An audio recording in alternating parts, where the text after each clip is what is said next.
আসসালামু আলাইকুম ওয়া রাহমাতুল্লাহি ওয়া বারাকাতুহু। ভাই কেমন আছেন? ওয়ালাইকুম আসসালাম। আছি তো আলহামদুলিল্লাহ ভালোই। মনটা খারাপ। মন খারাপ কা? মন খারাপ মানে এই মাসে ৩ বার ৪ বার করে মেহমান আসছে। ৪ বার করে মেহমান আসলে প্রায় ৮,০০০ টাকা খরচ। এটা তো মনে হয় যে আমার পকেট থেকে গেছে। মেহমান আসলে তো মন খারাপ করে বসে থাকা যাবে না ভাই।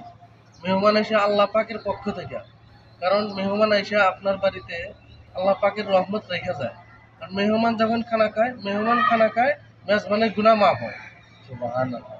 তা তো ঠিক আছে, কিন্তু আমার পকেট থেকে ৮,০০০ খরচ হলো ৪ বার মেহমান এসে। ৮,০০০ খরচ হলে আল্লাহ পাক দিব টাকা। টাকা দিব আল্লাহ। মেজবান মেজবানি করবেন, মেহমানদারি করবেন, যতটুকু সাধ্য মেহমানদারির ব্যবস্থা করবেন ইনশাআল্লাহ। আল্লাহ তাওফিক দান করুক। এটা তো হ্যাঁ জানা ছিল না ভাই। জি ভাই, সকলকে এই দাওয়াত পৌঁছে দেওয়া দরকার। আসসালামু আলাইকুম।